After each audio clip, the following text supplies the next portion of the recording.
Alright.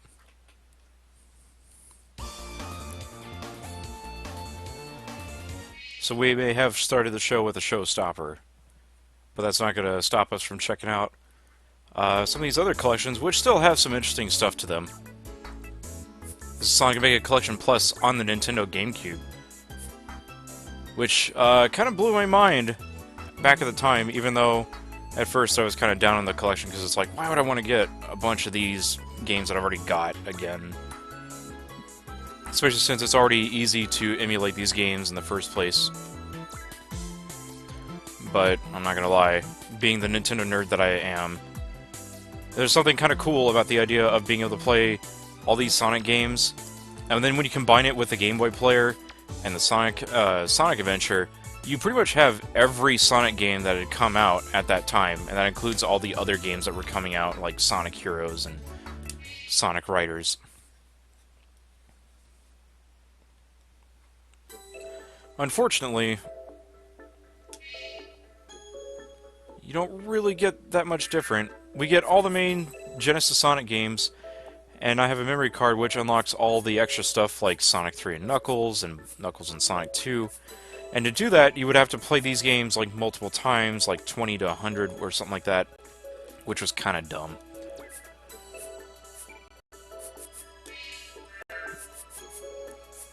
But we also get stuff like Sonic 3D Blast, Sonic Spinball, and Dr. Robotnik's Mean Bean Machine, and a couple extra games such as Flicky and Rystar. And unfortunately, there's some additional games that were added on to this that we didn't get to see in anywhere else except for Japan. Like the Ooze, I believe Comic Zone was one of them. Oh yeah, and some of them you would have to play the games for like a certain amount of hours. Like, all you would really need to do is just turn your system on and leave it on for a certain amount of time per day, just to unlock the games.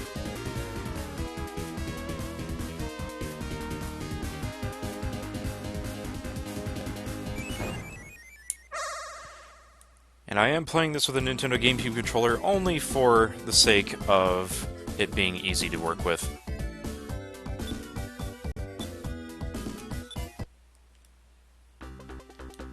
And I'm one of those crazy people that will games with a D-pad.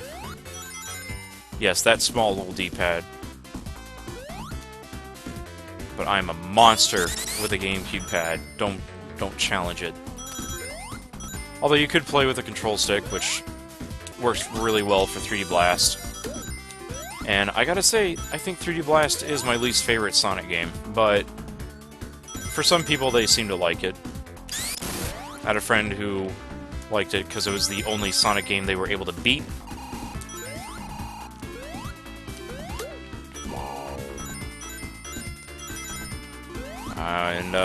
Some eons ago, I played the PC version of 3D Blast, like the actual PC version, which is based off of the Saturn version, but the special stages are horrible.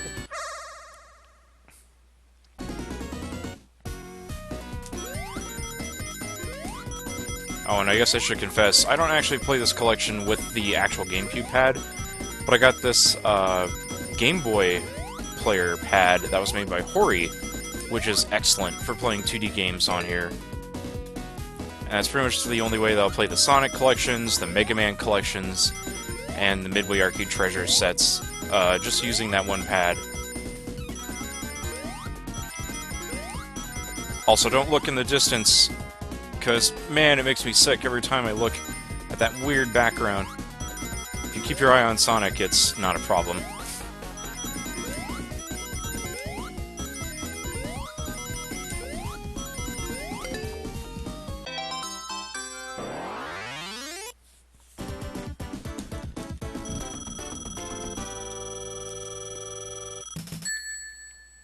Yeah, these special stages are pretty easy. In fact, this whole game is just easy if you're not overwhelmed by the 3D-ness of the game.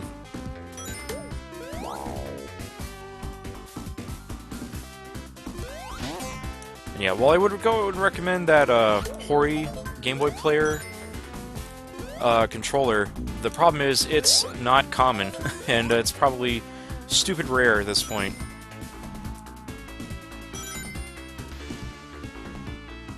But it does.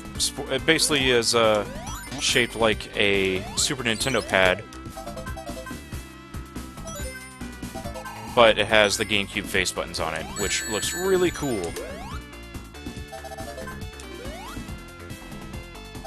There we go. Ah, come on, Sonic. And I swear, like, you can tell it's a Traveler's Tales game just by the way how the collision works. Like, if you go play, like, their Disney movie-based games, like A Bug's Life or Toy Story 2, or even the original Toy Story game, like, I feel you can tell the hallmarks are very similar to what happens and how the collision works in Sonic 3D Blast. Just the way that things will bounce off of walls like this is so weird.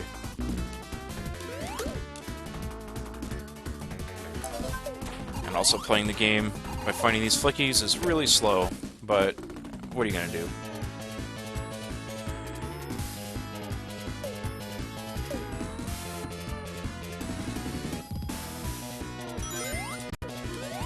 And I forget where the last Badnik is.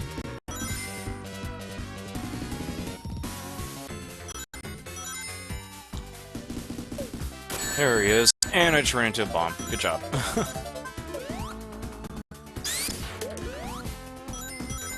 The LEGO games, it's pretty similar. I think the LEGO games feel a bit different, but... You know, how ironic is it that I'm full circle that Traveler's Tales is still working on a Sonic game, despite the fact they're now basically the LEGO house. Oh, that's enough 3D Blast.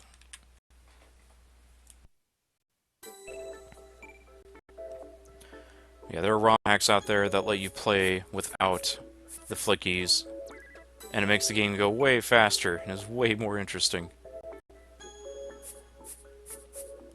In fact, I'm going to do something real quick, because there's one thing I want to show off that I don't think people quite know about this collection.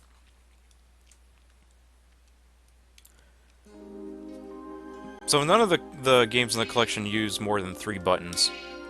So you have these 2 defaults here, where the first default lets you arrange it as in the actual A, B, and C of Sega Genesis Pad, and then there's default 2, where A, it's basically literally mapped where A is A and B is B, but then X is just C. You can also do this. Just set the buttons to whatever you want. So you can map them to A, B, X, or Y, or the left and right shoulder buttons. And the reason I do that, and I probably have to reset the controls again, but it makes games like Sonic Spinball a little easier to play.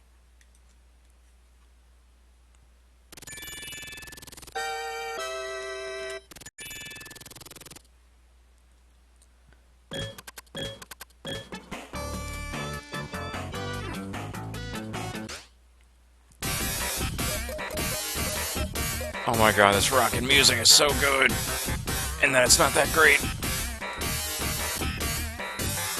But you'll notice the flippers set to A, B, and C.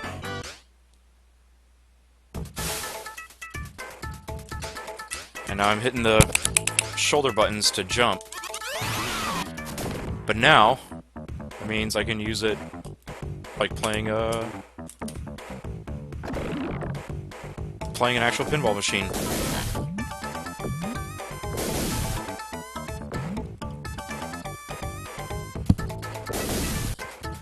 Let's see. I want to hear some shoutouts for people in the chat if they've got the Sonic Boom CD that was on pre-order if you bought a Sonic CD. And it came with those the bonus tracks for Sonic Spinball music. And I like listening to those renditions of the music.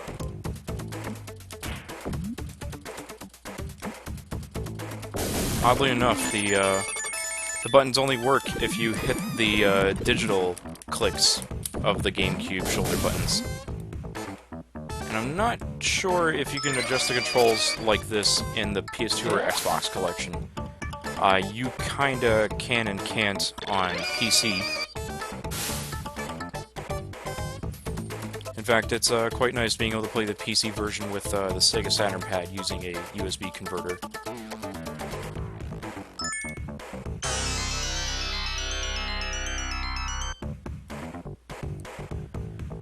I actually picked up this game recently on the Genesis for $5. Came in a box and everything.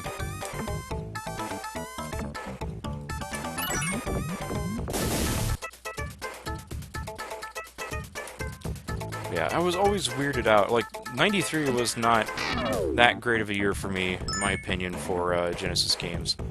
And yes, that means, like, you know, you were also dealing with the biggest game, Aladdin, which came out on the Genesis at this time, and I didn't like the game that much. I appreciate it more now. But I didn't like Aladdin that much back at that time because I felt it was too hard. It looked pretty, though. I'm going to hide my shame.